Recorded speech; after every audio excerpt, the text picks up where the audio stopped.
Hello and welcome. Thanks for joining us for CK12's Jumpstart program, week 6.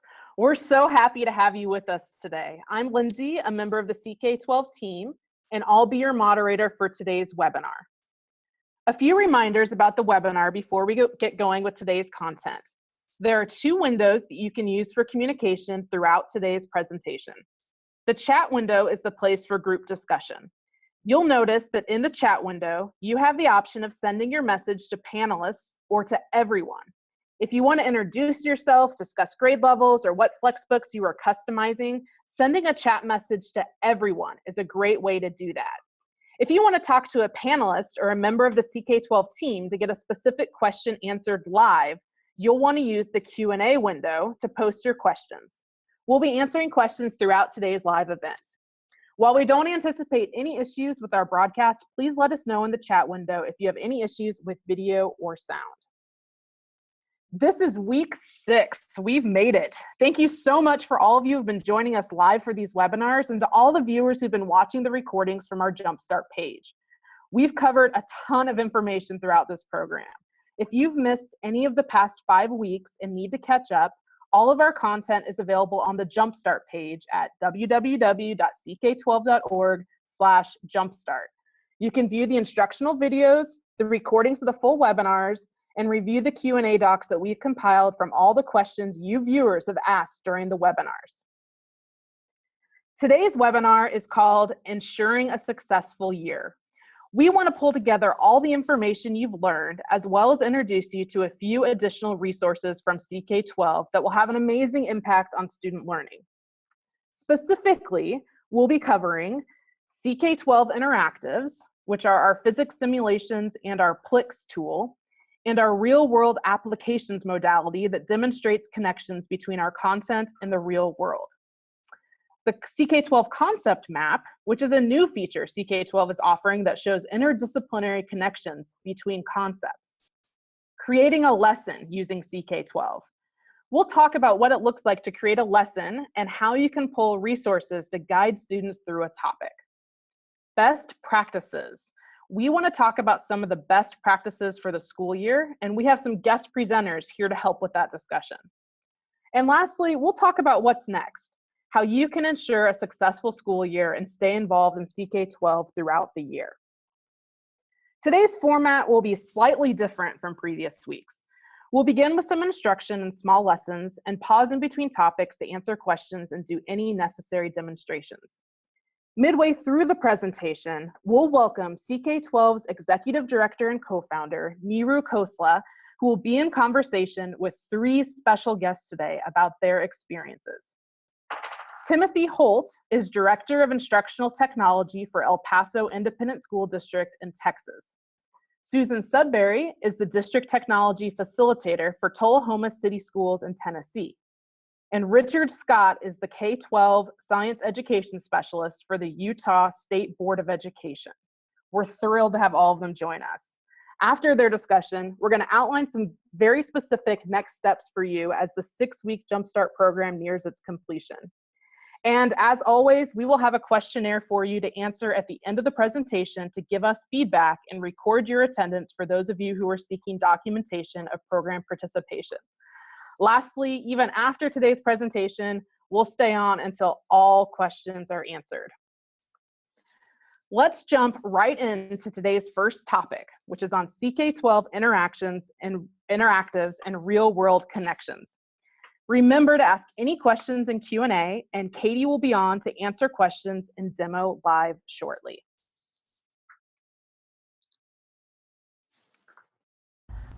We've spent time this summer talking about CK12's FlexBooks and adaptive practice, as well as including videos within your texts. But we wanted to take a few minutes to go into more depth on our applications in the real world and our interactives. Our vision is that these applications and interactives enable learners to explore real-world settings and discover concepts in a fun and interactive way.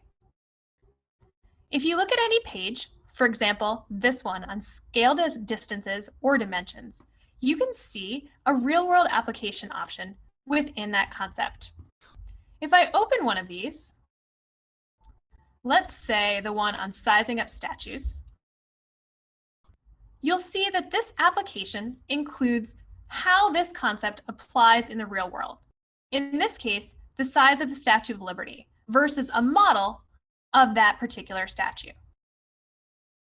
You could go through here, have students read about it, maybe watch a video that goes with it, or check out another link, and do some explore more work. Students could then do their own project on scale models, or you could have this be a self-contained exercise. Let's look at another example, this one from science. Here's the real-world application that goes with force in physical science. In this case, it talks about free running and parkouring. So you can see different feats of those runners. And then you can go and explore this concept and answer some questions about force and Newton's laws. Beyond these real-world applications for concepts, we have our interactives. If you go to the homepage, you can open our simulations or our cliques directly from the homepage. If we go into cliques, you'll see a number of different interactives related to topics in math and science. You can change the branches that you want to show up by simply selecting or unselecting concepts in both math and science. If we go into any one of these, whether it's in probability, chemistry, life science, you'll be able to open those options and have students explore. Let's look at a couple particular options. In this case, this topic has to do with turning words into numbers. This is actually an elementary topic, so it's a great example for students that are younger. In this case, it says each big square block counts as 100, each long as 10, and each square block as 1. If I go down a little further, it gives me the direction and the explanation of how to interact with this cliques. I can then try different parts and even answer some challenge questions. You'll see these questions that relate to the cliques vary from multiple choice to categorizing and even to larger discussion questions. The goal is really to have students explore a concept and get at various levels of learning within that concept. If we look at another cliques, this one in biology, you'll see the interaction, the description that tells you how to interact with it, and the challenge questions that go with it. These are not currently part of our assessment system, but you will soon have the option to assign one of these cliques to a group within the system and have students explore the concept accordingly. If we go into our simulations, you'll see a number of different options for physics simulations at this time. You could open any one of these, or you could look at the resources here and click on that to download a worksheet that relates to that particular simulation. You can also filter these simulations either by standards for NGSS or by a concept. Let's say we filtered this by work, power, and energy. I could then pick particular topics within here or just explore the topics within that larger concept. Let's open the one on the ramp and piano. You'll see this starts with some question related to the topic. In this case, can you and your friends lift this piano into the truck? If you click play, you'll see an explanation of this topic and how things relate. You can continue to watch this video to see the introduction to this concept, or you can move forward to our sandbox environment. From here, you'll see the option to change the number of friends, the weight of the piano, and even the ramp length or truck bed height. And then you can click play to see if those friends can actually move that piano. You'll see if I change this to 1 and make the piano significantly heavier and even shorten the ramp length, then the person can't actually lift it onto that truck bed.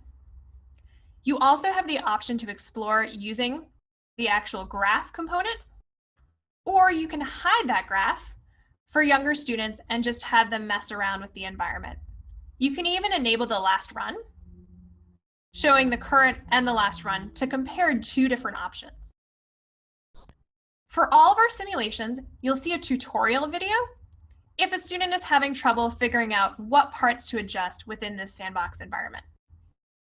You can also click on the concepts and go explore any of the concepts that are related to this particular simulation.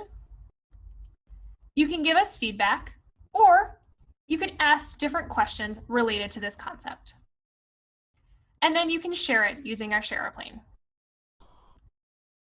The next part of any simulation is our slider-based questions. And these really have students answer a question using that environment. So if I click on this first one, it will bump me back to that environment, and now I can answer the question. I can even show the question if I'm not sure what it said there. In this case, adjust the slider so the weight of the piano is 5, and then the truck bed height is 1. So I'm going to move it to 5 and 1, and the number of friends is 1. What is the minimum ramp length you need to get the piano into the truck? So I can see, does it work at 3? Nope. 4, or even 5, but then in this case 4. And look, at the distance of 5 times the original amount, I can get it in there. So now I can submit this question. The final component of any sim, if I move on from here, is that of related ideas. These are real-world examples where students can apply what they just learned to new environments. For example, can you build a machine that can reduce force without increasing distance? They could go down and look at more examples from here. You can even contribute your own for both here as well as the community contributed questions that go with this particular simulation. So each sim has 4 components. It has the original introduction, the sandbox environment where they can mess around and try different components of this system, the questions, and then that application. We hope that using these, our cliques, and our real-world applications, students will start by being curious, discover how math and science work within a class, or even on their own, and never stop exploring the world around them.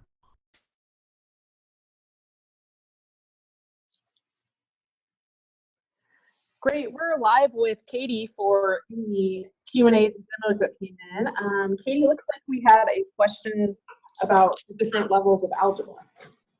Sure, good morning, Lindsay. We'll start with this. I'm gonna actually share my screen to answer. I think this is Vicky's question about Algebra 2. And so let's go in here, and you said there's so many different levels that manually sorting through them. So if you're using algebra, if you scroll down to that branch on our system and click on algebra, yes, there are a gazillion topics in algebra, especially because it spans kind of all the way from middle school through high school. So if you were sorting through these, it might take you a while to go through those topics. But if you click on the FlexBook tab right here, you'll see the books for middle school and then for high school here.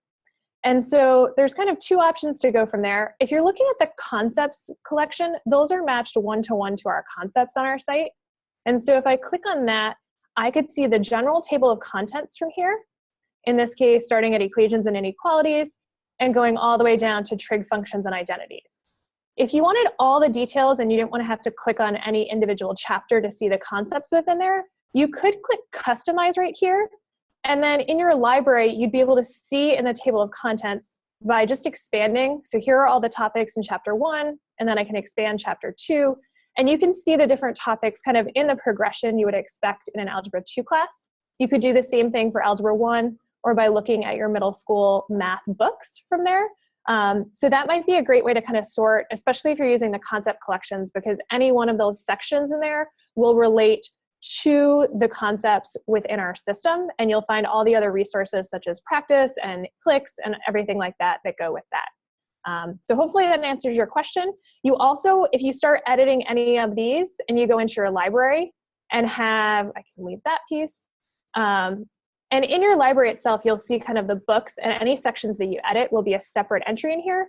And you can create folders and filter and organize yourself, but kind of organizing from our site might be best by the branch and then the FlexBook within that. So There's one other question, actually one question here and one that came in a bit earlier about cliques. First of all, our cliques are completely 100% free to teachers, students, parents, administrators, anyone trying to access them on our site. That's really the mission of CK12. And so we want to make sure that that works. And then there's a question about, will a cliques explain why the ramp has to be longer besides just figuring it out through sliders, et cetera, and show the math involved? So in this case, you'll see that the simulations for there, really the goal of them is for students to explore that content, and then you could create a lesson that goes with that, or you could pull up some of the other content that are related in those concepts for that. So I'm happy to go into that in more depth in the future, but hopefully that will kind of give you a starting point. And from there, I think we will go back and let Lindsay kind of take over from there. Absolutely. Thanks, Katie. We are going to go on to our next section, which is on the new CK12 concept map that we're all really excited about. So here's an introduction. If, instead of only searching for a particular concept, you're looking for content that is related to a topic, you can use our new concept map option at the top of any concept page. This is in beta, but is a wonderful way to find content that relates to a topic your students are studying. Let's say you were teaching scientific notation and wanted to see what other topics were related to it. Having gotten to the concept page via browsing or searching directly, you can simply click on the Concept Map button in the top right to see what other concepts relate. You'll notice that this topic is clearly related to other topics in both science and mathematics. If you were only looking for topics within math or within science specifically, you could choose to limit your search accordingly by only math, only science,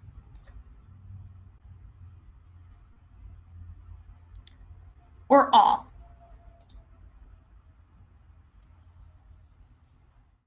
Once you have decided whether you are looking for interdisciplinary options or topics strictly within math or science, you can click on any concept title to see what resources CK12 has to offer for it.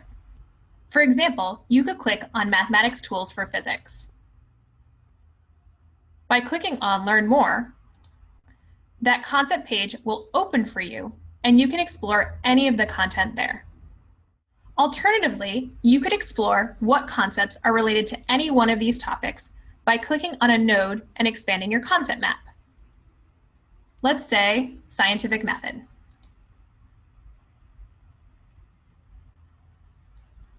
You can always collapse this option by clicking on the node again. If you want to keep exploring, let's say scientific method, then development of a hypotheses, and even testing hypotheses, you can continue to explore, always diving into the content by clicking on the title or details.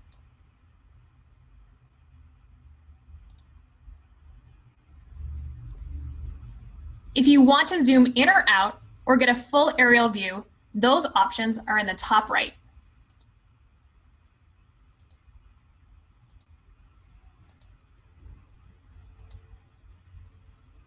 If you wanted to explore these relationships without starting from a particular concept page, you can choose any branch by scrolling down on the home page.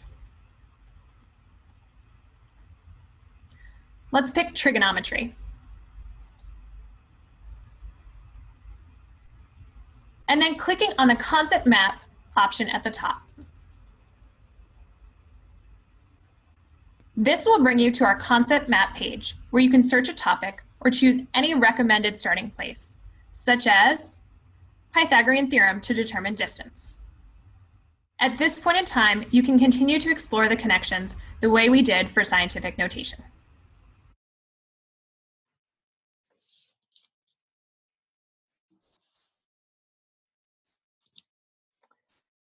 We're going to keep the presentation moving, and right now we're going to go on to a topic that has come up a lot the past 5 weeks. Many of you have been asking in the questionnaires and in Q&A about how to pull together some of the resources and really create a lesson plan. So we're hoping that this next instruction will give you an idea of how to do that.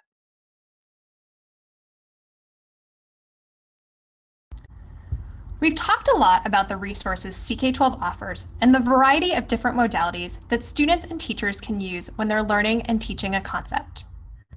We really want to spend a few minutes talking about different ways that you could use CK12 to teach a unit or a particular concept to your students.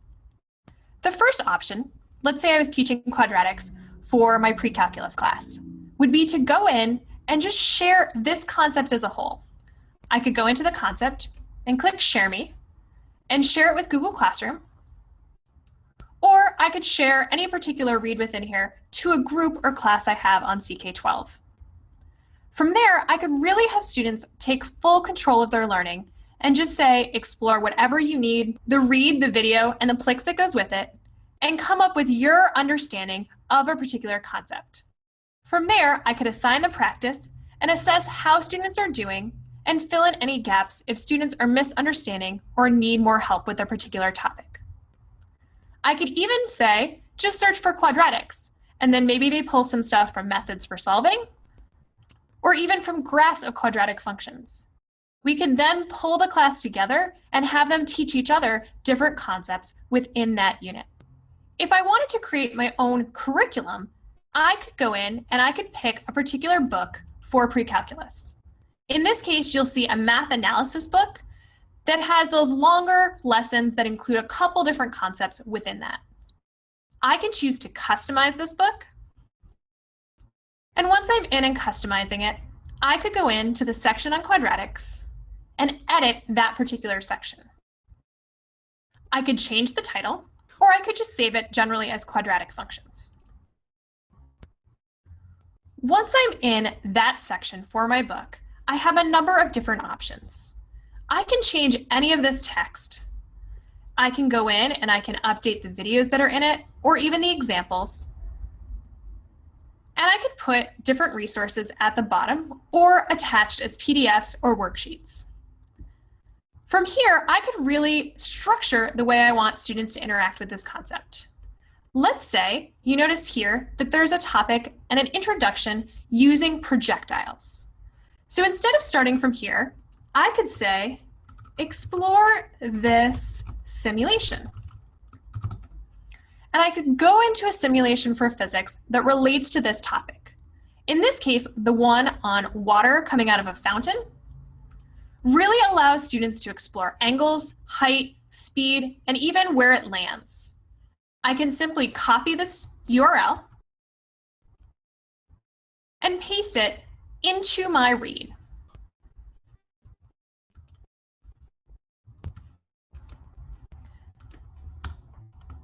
This could start a great discussion on what factors might be incorporated into this particular function.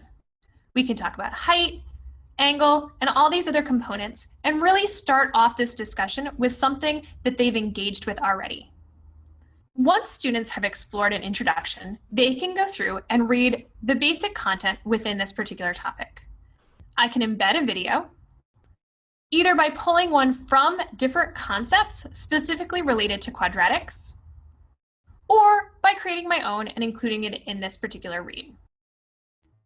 I can also, partway through this exploration, let's say down here where they're talking about the summary and analysis of quadratic functions and different methods to solve, I could open up a cliques that relates to this. And this has to do with completing the square. So I could take this and copy it and include it. So when we talk about completing the square method, I could say, start by exploring this cliques. And then link that directly to my cliques. I can even choose to go into a particular assessment for different methods, and I can pull up the embed code for that practice and included at the beginning of these exercises. By using the Embed Media option and pasting in the embed code. You'll see this media option show up here.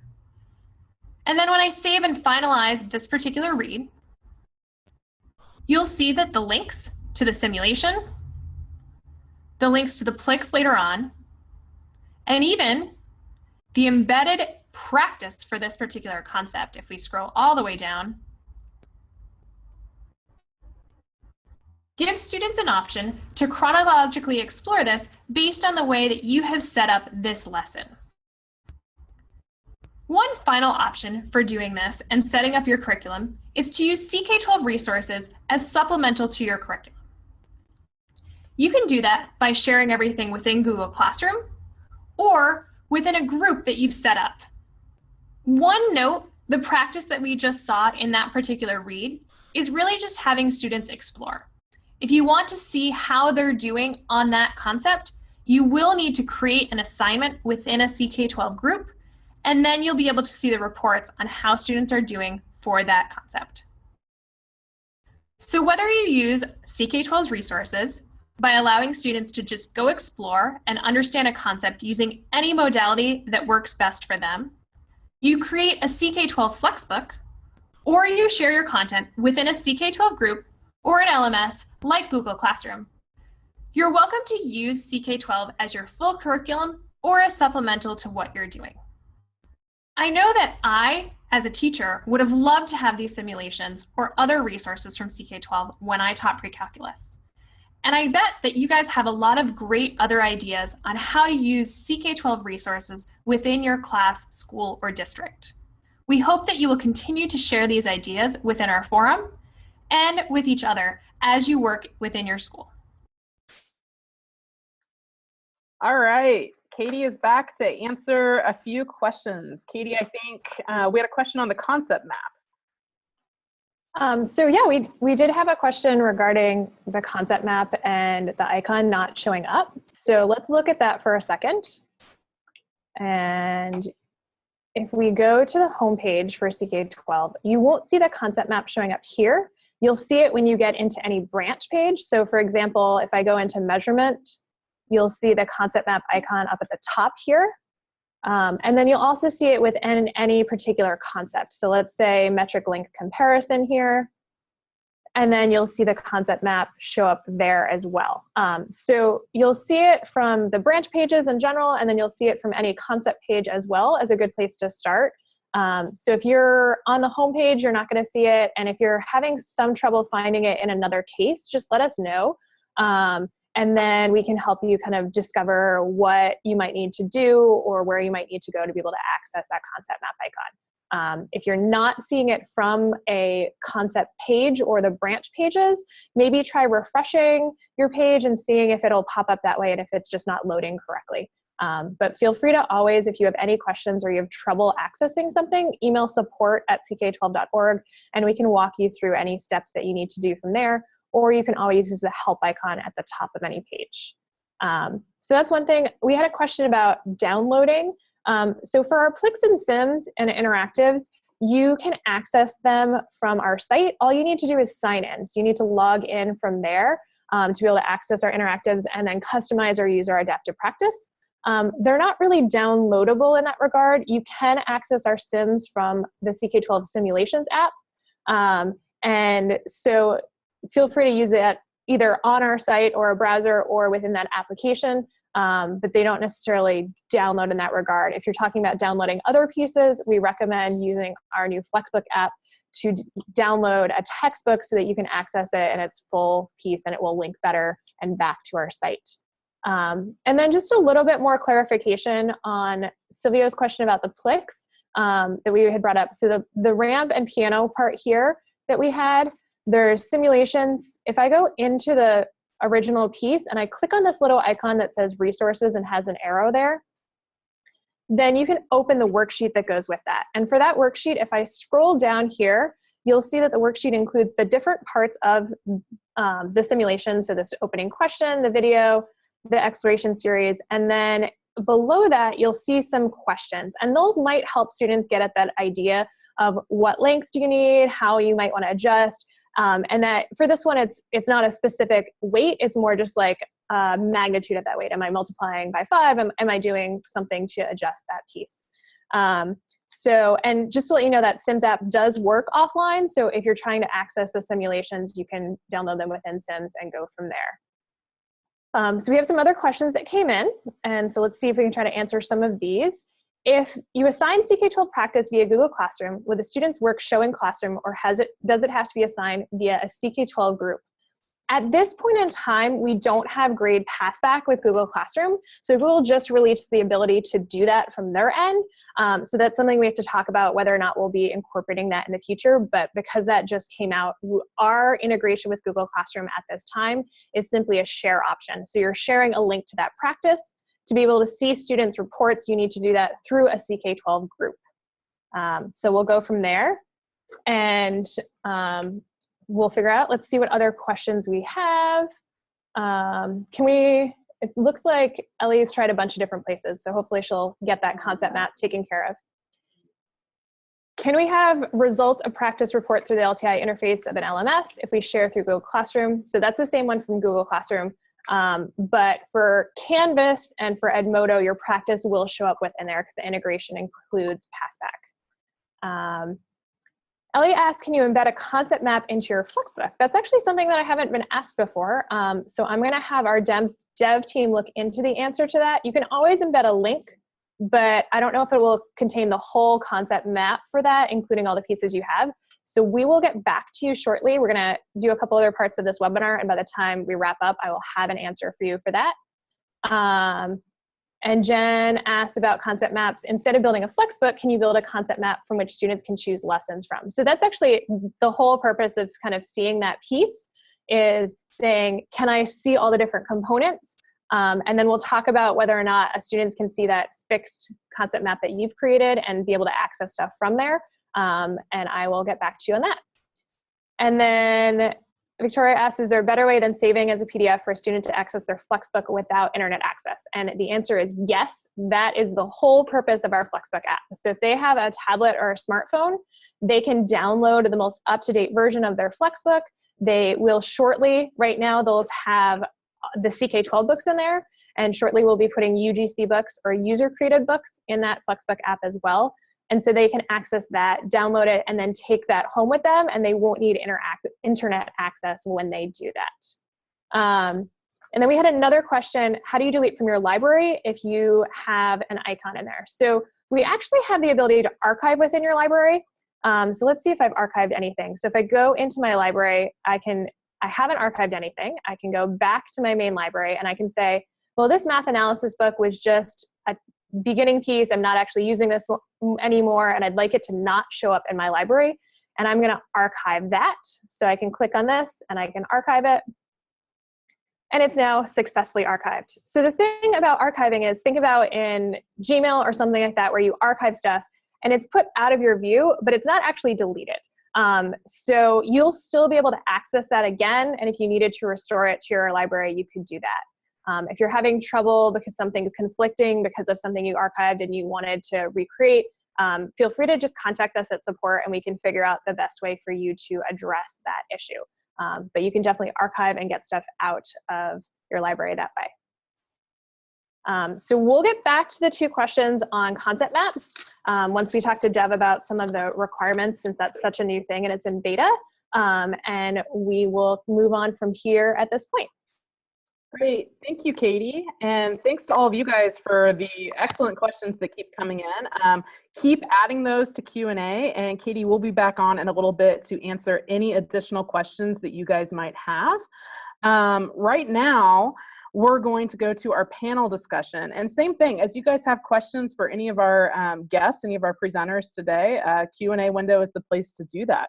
So now, I would like to introduce you to CK12's co-founder and executive director, Niru Khosla, who is in conversation with Timothy Holt, Richard Scott, and Susan Sudbury. So let's see if we can get them all on the screen here. Hello, Niru, I see you. Hi, Lindsay. I had to kind of think. I mean, my brain is slow. This is my first time really, really witnessing this from, from this room, the room where they're controlling everything and kind of seeing it from the beginning to the end. And it's really, really, really exciting. So I'm in awe. It's a great team and they've done a great job putting this together. But in the end, I thought the thing that we'd like to show and share with you all is what exactly has been happening from our users' perspective. Some of our long-term users, some of our, you've been hearing during the webinar, Jumpstart webinar itself, people have been coming and sharing their experiences with you guys. But now I have the privilege of presenting 3 people who I think bring in very different perspectives, their own perspective, different roles. So there's Ricky Scott. Ricky Scott was, his group in Utah have been using CK12 in a very unique way. If I might take a minute, Ricky, just to kind of outline that. They came in, they created their own version. We helped Utah to express their standards through next generation and Common Core standards. And from there, they took the work of aligning our content to those requirements, and then making them available uniquely, and I might say uniquely through print. Because Utah has unfortunately been in the position where they can't afford to buy one-to-one laptops or devices. So they came up with the best solution that they could, which was print. So Ricky, I will come back to this for a minute. I want to introduce the others really quickly. Susan's been doing a great job. And she, I'd like her to speak to her own project. She's delightful. Love her energy, and I love what she does for students as well as teachers.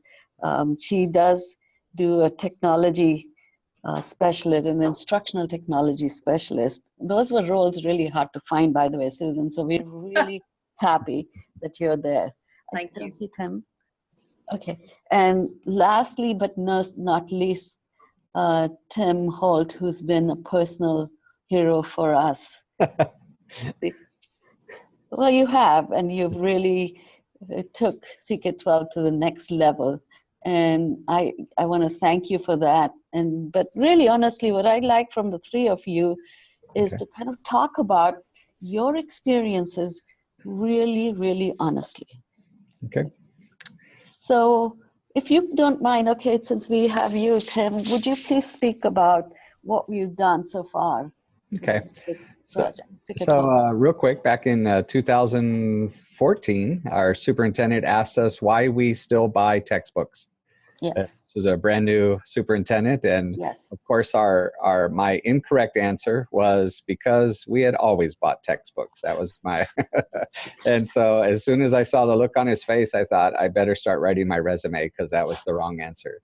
And so he came back to us and said, well, there's so much free information out there. Why is this even a topic anymore? He goes, why don't we take the money that we would use to purchase textbooks, use that to purchase technology for our students, and write our own textbooks? And so that's when I remember seeing CK12 at a TCEA conference or an ISTE conference long time ago.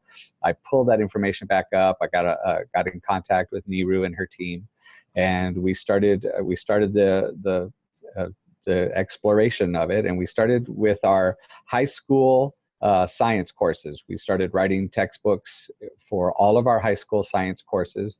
We thought that was kind of a low-hanging fruit because there was so much science material already there. And so we created our own textbooks using those CK12 FlexBooks as a kind of a backbone. we aligned them to our Texas standards because, of course, since we're in Texas, our standards are better than anybody else's standards for some reason. I don't know exactly why, but we think our quadratic equations are better than anybody else's quadratic equations, I guess. And so we did that for our four years of science, including some of our AP courses, and we spent a summer plus. It was a summer plus about 2 more months working on those. We rolled those out in October of 2015, I think we did that. And no, 2014, excuse me. Rolled those out in 2014. We've of course posted them up online. They're shareable for anybody else. Since that time, we've added math, we've added social studies, we've added, we're working on English language arts, we've added journalism, we're working on some fine arts textbooks, and I know some of you are saying, well, they don't have that content there. How are you doing English language arts? How are you doing social studies? Well, what we're doing is we're finding the free public domain information that's out there, the Creative Commons information that's out there, and then we're putting them into the CK12 FlexBook backbone. And so you can, I don't know if this was covered in previous webinars, but you can build your own from scratch in any content area. And so that's what we've done. And so we have created FlexBooks for every single one of our core content areas, and we're simply just not buying traditional textbooks at our high school level anymore in the EPISD. Can I actually, before I forget, I just want to ask a follow-on question to you, Tim. How much did you save?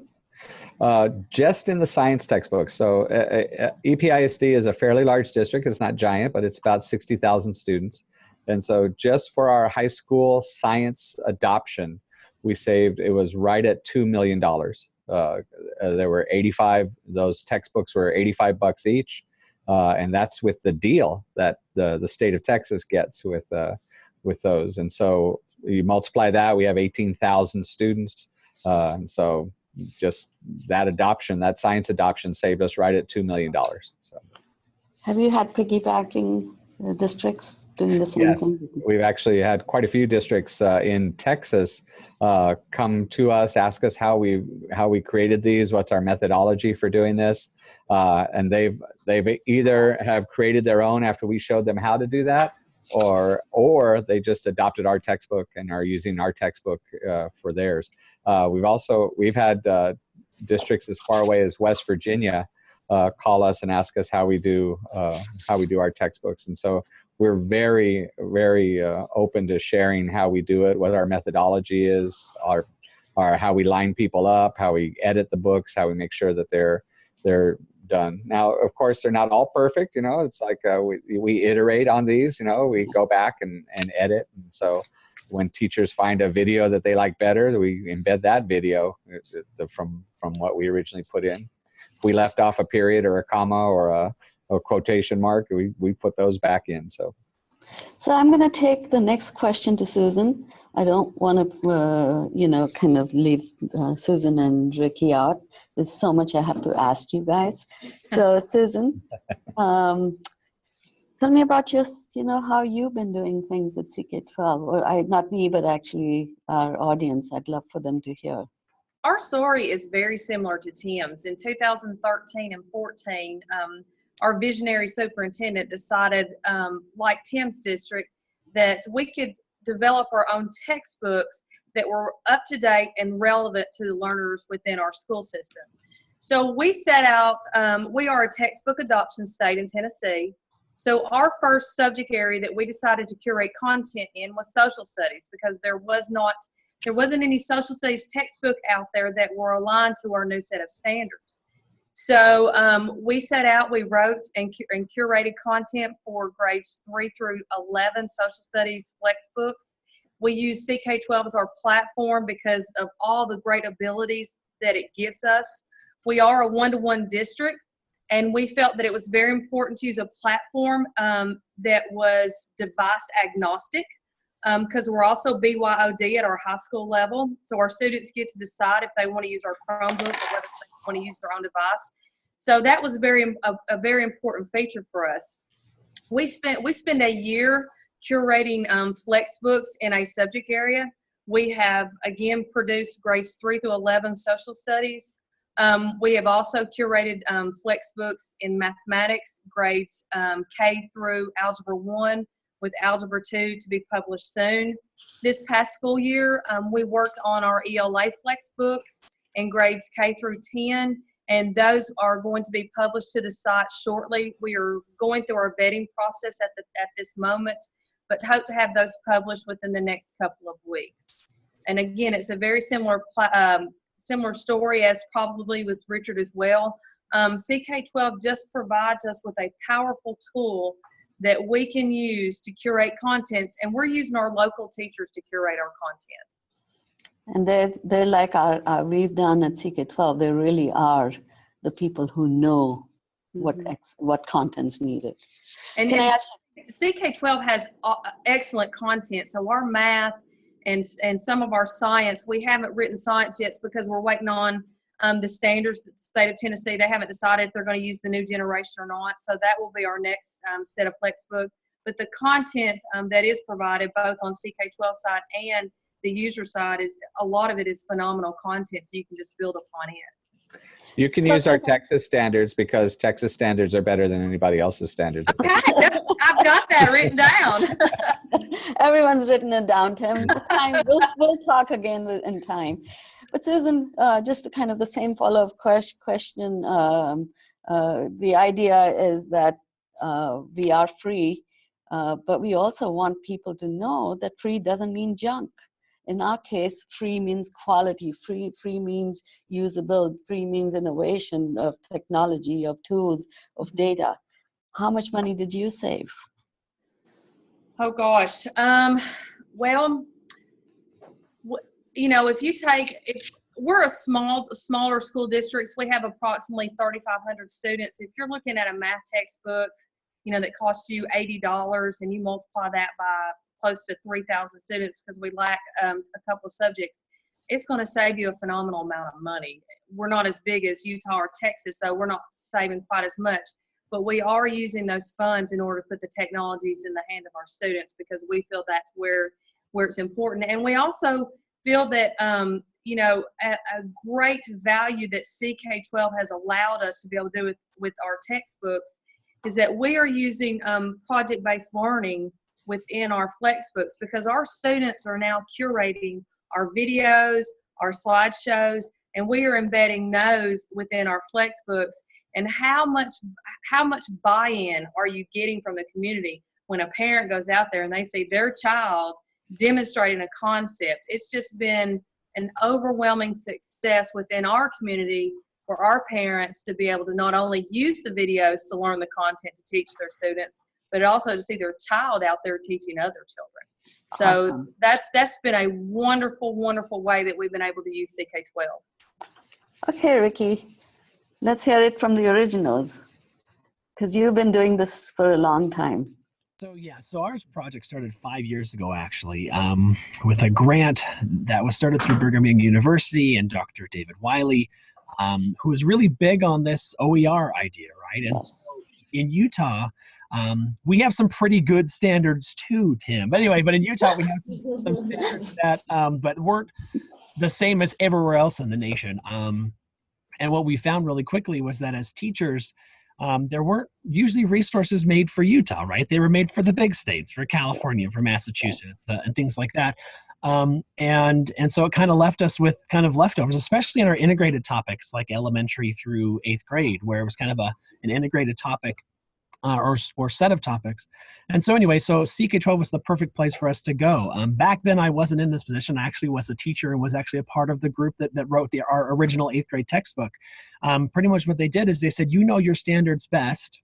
And we want you to go to this great website where you can find all this wonderful resources in the form of those FlexBooks and build your own. And so it started back then with us building our own FlexBooks that would become a very simplified, but very clear, I guess I should say, textbook specific for our teachers. And again, the purpose was to save money and make something that was specific for the teachers. At the beginning, I don't remember the numbers, but it wasn't, I mean, a huge response because it was hard to get the word out. But within 2-3 years, I mean, It is very, very big. And now that we are becoming to a place where many districts are going one-to-one, now they're asking, okay, what about digital? These print things are great, but now what?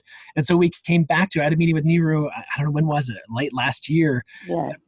That we kind of sat down and we're like, okay, now we want to get them back onto your side so we can start using the other resources as well. So the if I might put words in your mouth, so the learning for you guys was that, yes, it's great, we can build our textbooks, but guess what? We actually would do better if we use the tools that CK12 provides. Right. The iteration. I mean, anyone jump in. I don't want to. Those are the words I was going to use. That was perfect. You took them right out of my mouth. Amazing. Tim.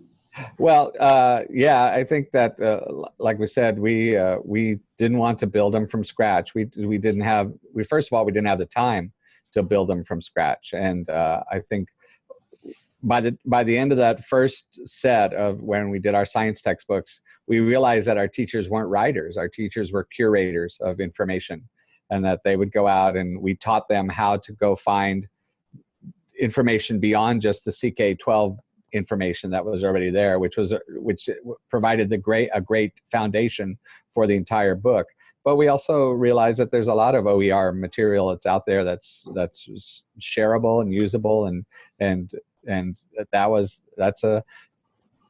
I think once they figured out that they're not writers, that was something that we actually had a hard time convincing our other teachers when we adopted the CK12 books. They thought, oh, we're going to have to write our own textbooks? And we're like, no. We're creating them for you, but you can modify them if you want. That was difficult for them to figure out, because that's so different than the normal use of textbooks. So Susan, what were some of the challenges you faced when you came across started using CK12? Not just about the tool, but about the people that were going to use these.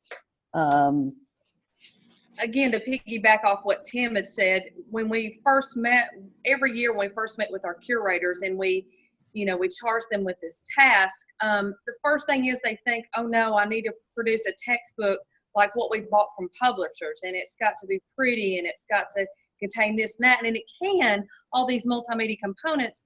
But the first place that we start, and we have to get our curators to understand, is you start with the standards. And you find the content for the standards. And once you find the content for the standards, then you can build from there and add all of the other multimedia components that you feel that your students need in order to address those standards. So that's probably the hardest thing that our curators start with, is finding those standards, or is finding the content for those standards and figuring out where their FlexBook's going to start from. And then next is, there's so much content that's out there. The vetting of the content is usually the second place that our curators struggle a little bit, because there is so much quality, rigorous content that's available. But the great thing is that CK12 provides us with a platform to house and edit that content, manipulate that content. So that has helped in that process. Can I interrupt real quick? One of the things that when our teachers, because it is a mind shift for our teachers to accept something that's free, because you assume that if it's free, it's bad. Because if I give you my car and I say, here, take my car, it's free, they're going to, your immediate first thing is, what's wrong with your car that you want to give it to me? Yep. And so that's a free issue. Yeah, we started shifting that conversation to, okay, instead of the textbook is free, what about just information? Who owns information? And with our science teachers, we started using sentences like, okay, who owns the periodic table? And who owns the water cycle? And who owns the nitrogen cycle? And if you start the conversation that way with folks, I think they go, well, nobody owns a periodic table. Right, nobody does own a periodic table. So why is somebody charging for you to have a periodic table? So one of the questions, Rick, that I'd like for you to answer on the same lines we've been talking about. Somebody, I guess Kevit, I don't know what the first name is, but for many people, modify means work, and that's where buy-in gets lost. Can you address that question, please? So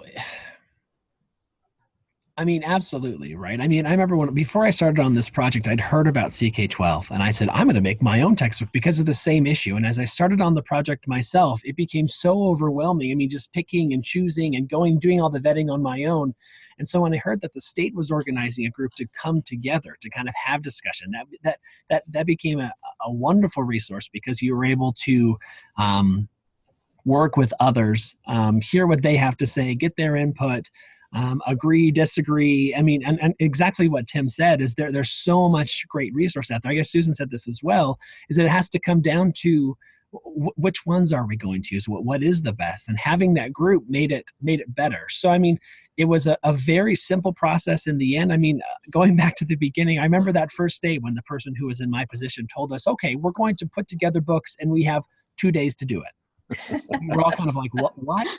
And I have to admit, kind of like Susan said, the very first round of books, it had all the content, but it was rough. There were some grammatic errors, Yes. and some pictures that didn't have the right stuff, and that's what we put out the first year. But then the second year, being able to now we were able to get feedback from the people that used it and be able to make those changes. And every year it's progressively gotten better and better and better. And the other great thing too is that the more people that participate in using them in their classrooms, the more we now have signing up. We have to turn people away now, people that want to help us add and make changes to these books. I like that. I like that. But basically, I mean, literally, I've got a couple of more very important aspects that we haven't talked about the CK12 philosophy and project, which I know in particular with all of you, you've kind of have dealt with. One of these is about, you know, one of the hidden gems that came out of CK12 was professional development. Mm-hmm. Okay. Because I remember going to Tim, and when we first went and we sat the teachers down on a big table, a round table, and we looked at all the teachers, and they all categorically said, can't do it. Mm. Yeah. Yep. 2 months later, it was a different story. Talk about that. Well, I think we can't do it because they think of it as starting with a textbook as 1,000 pages, and we have these 1,000 blank pages that we have to fill in. And it was a matter of massaging. We had to make sure that we picked, first of all, we picked teachers that we knew were go-getters, even though they were saying we can't do it. Yep. And we knew that they would come around, and once we showed them the way of doing it. And I think it's very important. The professional development aspect is very important to it. And that, to be quite honest, that's something that our district kind of, and me personally, is kind of, we could have done a better job in our professional development, because what we did was we kind of focused more on the book itself in our professional development, and not on these great other tools that are out there. And so now we're going back and we're saying, okay, we're going to retrain and show these more tools, these great tools that are out there. And so it's not just about the book itself. Right. So both Susan and I'd like to not have to call to people. Anybody who's dying to answer, please jump in. I want this to become, no, Tim, hold on. But Susan and Ricky, jump in. I mean, consider this a conversation that you're having with all the people online right now. Mm-hmm. You are the evangelists for next generations of teaching and learning, and technology by itself isn't the answer, but there are things that have happened so far through technology. January is going to be the end of our 10th year. Oh, So wow. To be on this, in this project. So we are serious about this. So I'd like for you guys to speak up and, really tell people what your message is around professional development, or any things that come to your mind. This has been probably the best embedded professional development for not only our curators, but our teachers themselves. Our curators meet 7 to 8 times a year. We provide them release time from class so they can come to my office and we sit, we share resources. But one of the benefits that we have seen is not only are our standards horizontally aligned, but they are also vertically aligned. So our teachers are constantly sharing resources and the standards, and they can hash those standards out, and they can, what does this actually mean, and how are you handling it in the 6th grade and the 8th grade if I'm a 7th grade teacher? So that has been a valuable benefit for our school system, is that embedded professional development. Go ahead, I'm sorry. Sorry, when it comes to science, I mean, especially one thing that we found as we would do professional development with teachers is the lack of understanding of the importance of science literacy, right? The ability to do science, but also literacy in science, being able to have some good context to read. And so we actually have a part of this program now that we have some kind of teacher models that we actually send out to districts that actually do professional development around these books and how they can be used. I mean, having these books at such an inexpensive way cost as far as the printed ones that we do now through CK12. I mean, they're purchased as workbooks for kids. Every kid gets one for less than $5 a piece, and so these kids have opportunities to actually write in their books. I mean, think about that in your school districts, right? For the longest time, kids are told, don't write in the book. You have to turn this in. You're in big trouble. And these kids are actually highlighting and marking and adding in different assignments and making different models. I mean, they're learning how to use the text as a resource as well. So, I mean, it's been a huge asset for our teachers. What about students? What about students? Can someone speak about what the perception of the student is in terms of, oh, this is too hard for me, or this is too easy, the Goldilocks syndrome? Can you talk a little bit about that? Well, from our perspective here in EPISD, I think what we did in the high school level was that we took that money that we saved by not purchasing textbooks, and we used that to purchase a one-to-one laptops for all our high schools. And so our students, I think our students now are at a point where it's not, the course doesn't just revolve around the textbook. It doesn't just revolve around a bunch of worksheets. I mean, students are now out finding information wherever they can find information, and they're very good at locating information on their own. And so the CK12 textbook is a part of a much larger picture, I think, for our students. We don't want to limit them to just a textbook. We want to provide them with the tools, of course, but we also want to provide them with the ability to go out and find information that they need when they need it. And if it doesn't happen to be in the textbook, then they can go find it elsewhere. And we encourage that, actually. How about the other two? Do you have any perspective on students? When it comes to students, again, I think it makes it so that it is their own, right? I mean, I agree with what Tim said, is that kids are good at finding information now, but they're also good at knowing what they like, right? And so if you give them some focus, I guess, as far as that goes, as far as we're talking about specific science content, here are some really good interactives or some online different activities that can help focus you in what we're talking about, and maybe even do them at home on your own. So, and our textbooks have always been focused on the student as well. They're not focused as a teacher resource. Here are some lesson plans, but they're focused on the students. Here are some activities, some things that you can do. So, our textbooks are also relevant for our students because we can take local interest and we can embed those in our book. So instead of one of the social studies standards talking about the Grand Ole Opry, instead of pulling up Minnie Pearl, which most of our students don't even know who Minnie Pearl is anymore, can pull up Dustin Lynch, who is from Tullahoma, where we live. So it makes it so much more relative for our students, and I think that it causes them to be more engaged learners.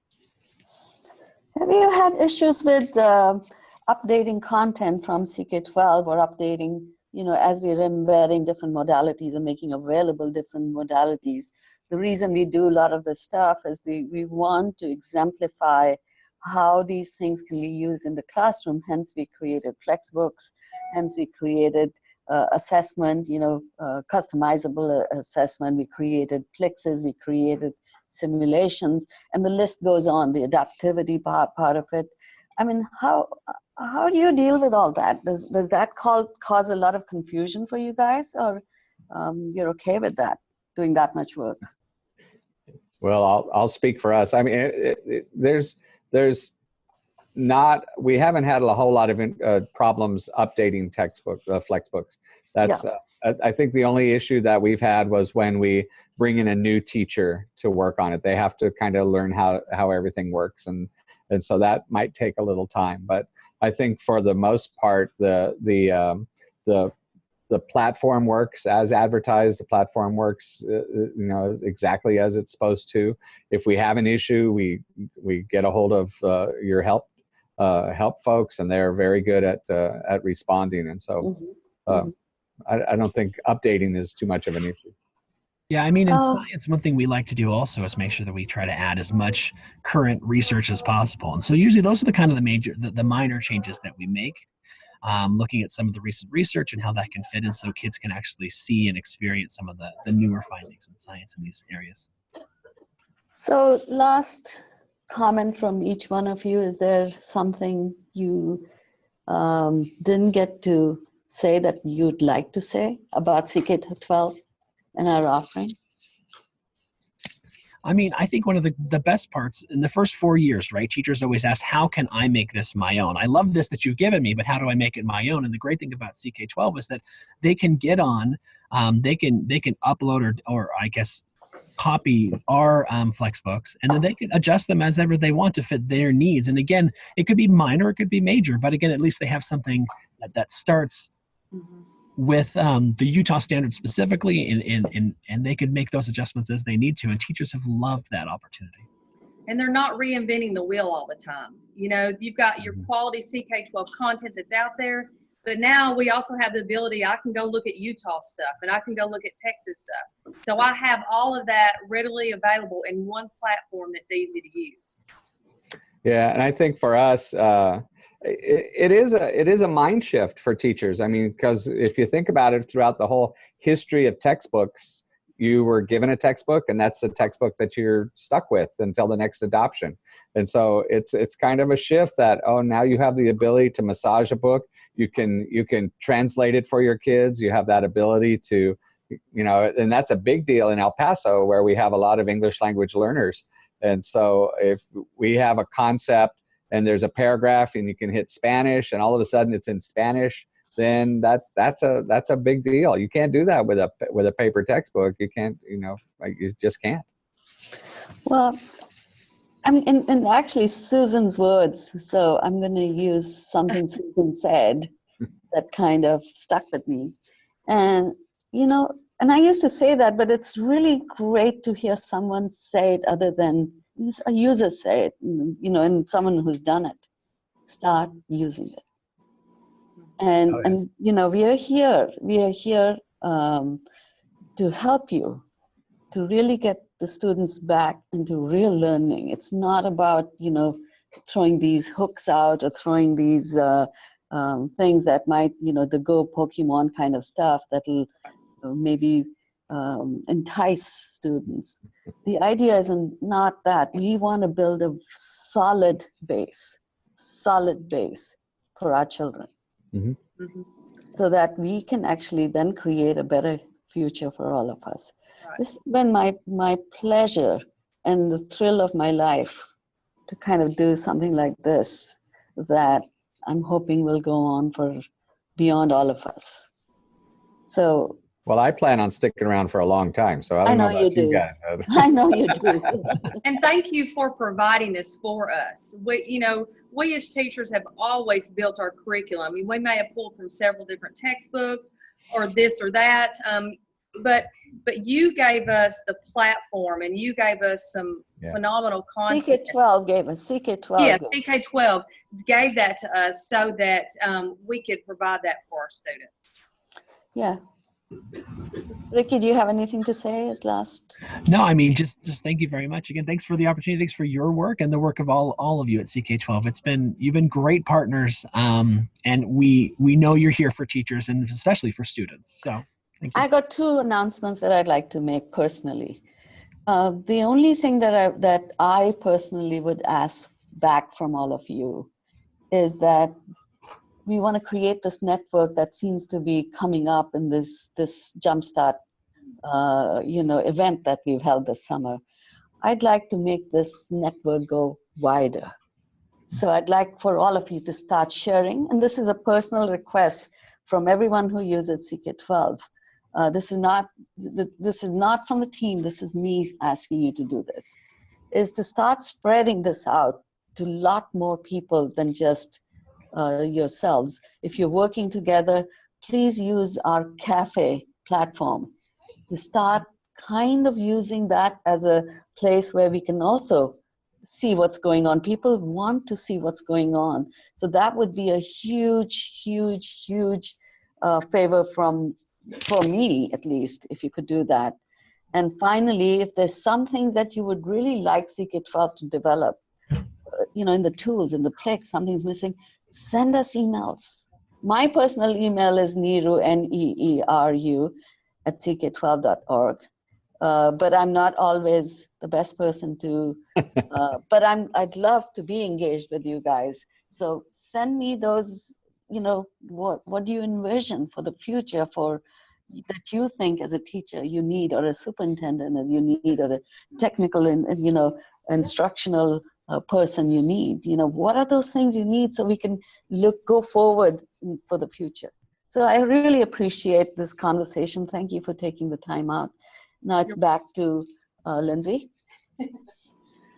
Thank you, Neeru, and thank you to all of our panelists for joining us today. We really appreciate it. And if you guys have time and want to stay on for another few minutes, as our viewers continue to populate some questions, they might have a few things to ask you as we wrap up here.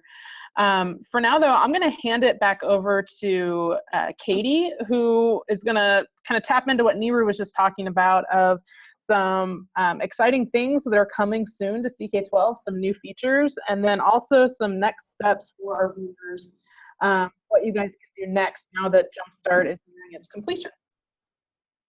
Great. Thank you, Lindsay. If we moved on to kind of what's coming up next, we actually just had someone ask about Schoology.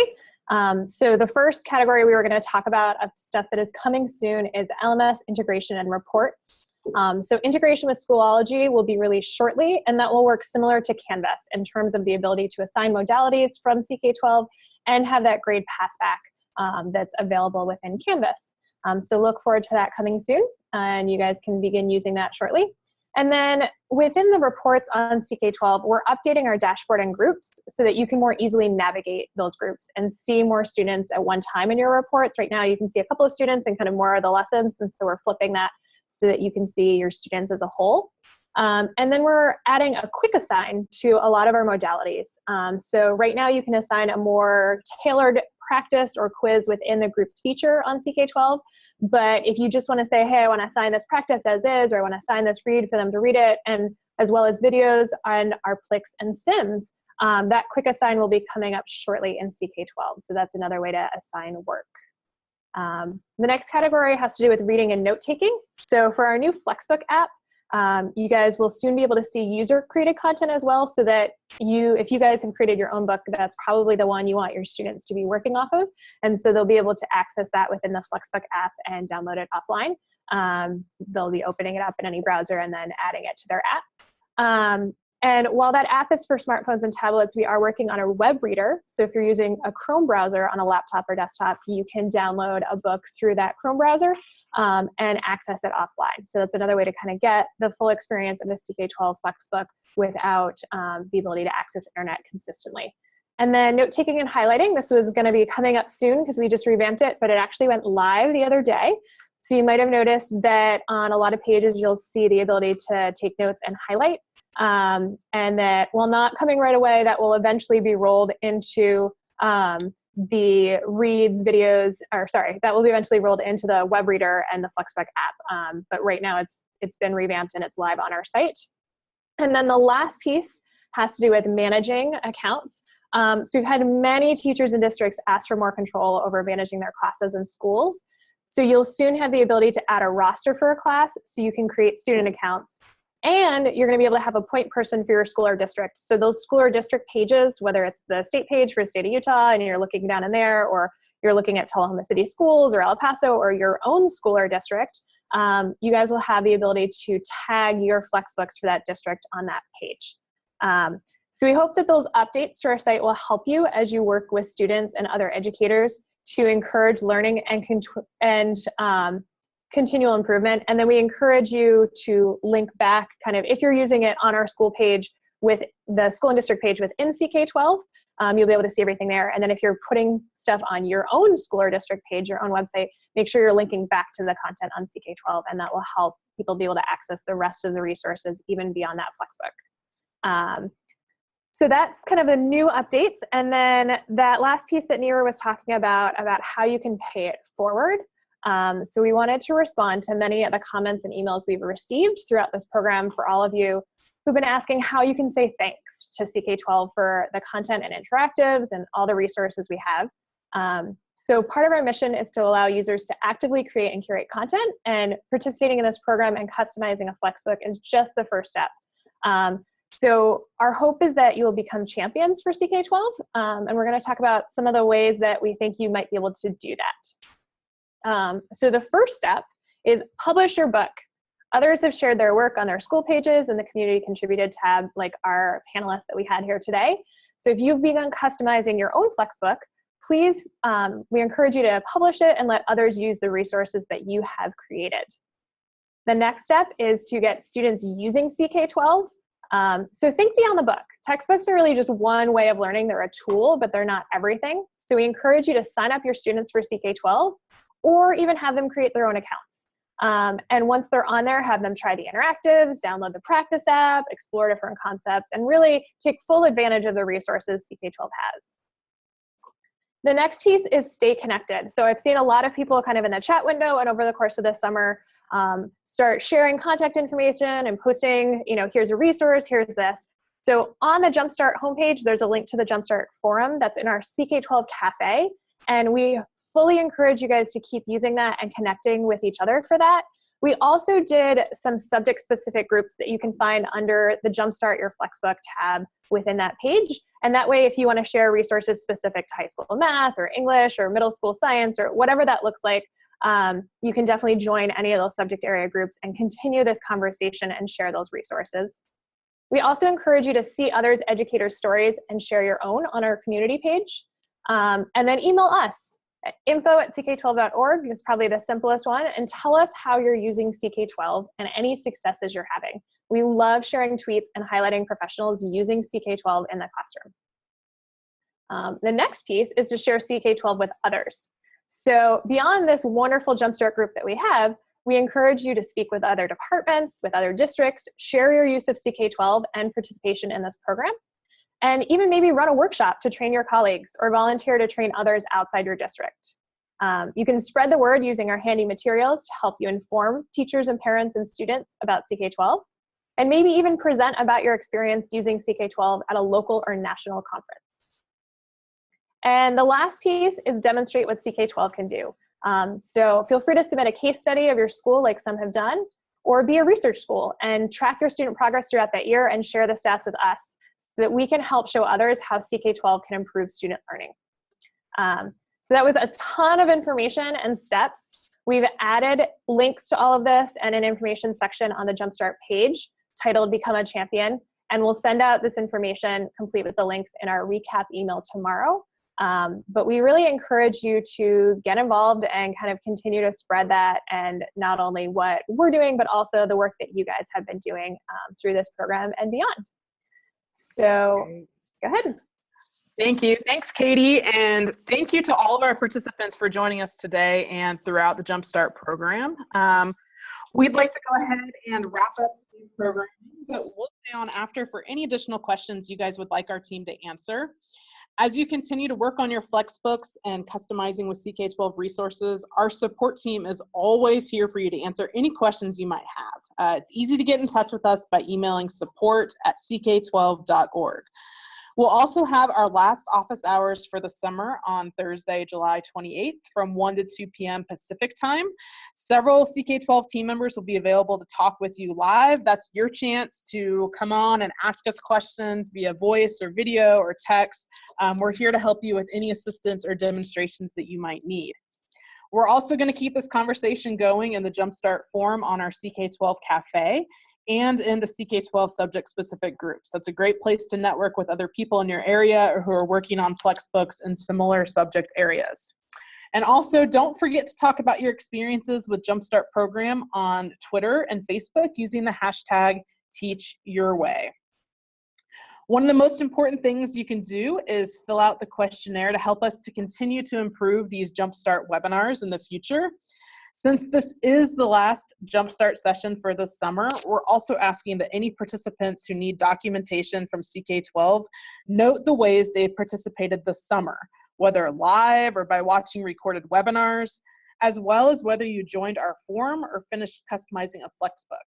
You can answer all of these questions on the week 6 questionnaire. The link is listed on the screen. That's the tiny URL there that ends in CK12 Jumpstart 6, and it's going to be messaged out to everybody in the chat window. So that is it for our official programming. Thanks for joining us. It's been an amazing 6 weeks, and we appreciate all of the questions and feedback, and mostly your enthusiasm for Jumpstart and CK12. So let me bring back on Katie and any of our other panelists who would like to answer additional questions or give some more information to our viewers. Great. Thanks for having us back on. I'm going to answer a couple of questions that came in. So let me share my screen to start. So this one question that asked about, if I'm creating my own Flexbook, where can I find free Creative Commons material? So if you're creating content from us, I would say that you can start with any of our core content, and that is all license compliant under our piece. You can actually search under Creative Commons. So if you just do Creative Commons search, that's a good place to start. But within Creative Commons, there are a number of different licenses, some that are attribution only, some that require attribution to non-commercial use or share alike. So you want to make sure that you're using the requirements and license that's correct within Creative Commons to be license compliant within our site if you're sharing that content. So go and do a search.creative commons and then filter and make sure that you're using the subset of that material that fits within the licensing, so that you're making sure that you attribute correctly and that you're not restricted by other components or restrictions under that. So that would be a great place to start there. We also had some questions about kind of sharing students using a customized Flexbook on the app. So we have 3 different apps. We have our Flexbook app, we have our simulations app, and we have our practice app. So if you're using a customized Flexbook on the Flexbook app, as soon as the user content is live on that app, they will be able to access that. And that's a read or a textbook. But within any read, so I could go into here and I could edit this initial thing. Oops, let's open this chapter. I can edit a particular read within here. And within that, just like I was showing within the lesson, and embed cliques, I can embed a simulation. I could even embed practice within there if I really wanted to embed that piece as well. And then, so here's video, and all I would need to do is then click inside and say, okay, let's, link a simulation or use my embed media to embed a video or practice. And then that's part of your Flex. And so in that, since we'll be able to see that within there, if they wanted to use the simulation, the CK12 simulation app, because that will allow students to download the full simulation with all the pieces and not have to link back out to it. Because if they're going back and forth using links, then they're going to need internet access within that piece. So hopefully that answers that. I know a couple other questions I'm just going to go through that we answered kind of individually, but maybe other people will that information. So someone asked, if I publish and make changes and finalize my changes, I don't need to republish. No, once your book is published, the finalized version that's published is what will show, and then you can change anything in draft mode and go from there. And then once you refinalize that, it will automatically be bumped into your published textbook, so you can do that piece. But you don't need to republish it at that time. One note, if you're having questions in terms of what you're allowed to use, terms and conditions, you can go to help, go down to the bottom of any CK12 page and click on terms of use. And both of those will help you connect from there. The help section within a Flexbook read. So if I go into help, either at the bottom or at the top of any CK12 page, and then click on a role, if you're modifying textbook and modality customization, you'll see publishing and attribution and a little bit of information on both of that, and that might be a great place to start as well. And we changed our terms of use, and we wanted to make sure that we addressed the not sharing of data with it for schools. Pledge to. So we made that pledge to not share data. I know a number of educational tech companies and other companies have made that same pledge. We really want to honor student data and not use that for anything, so that we're not sharing it outside of ourselves.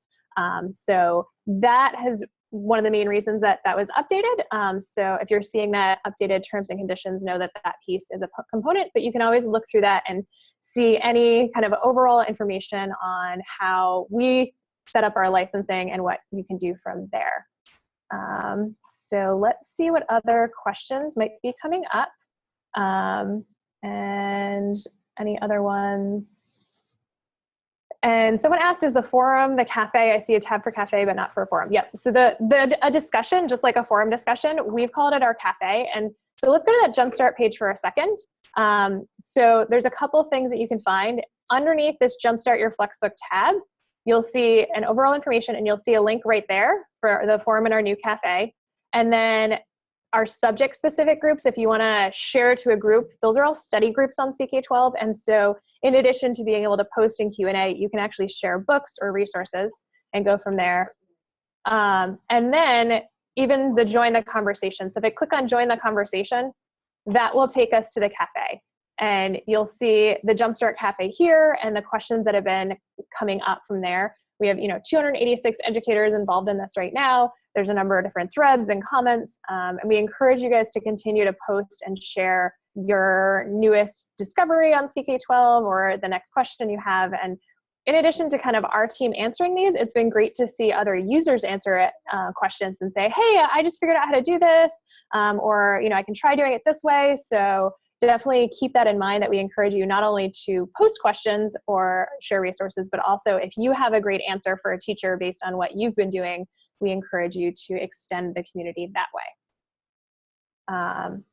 So let me just check for a second and say, we'll see if anyone around here has any last questions. But otherwise, I think we're good to go. So I will have Lindsay end this meeting, and we encourage you to watch this and continue to take part in our community. Thanks so much.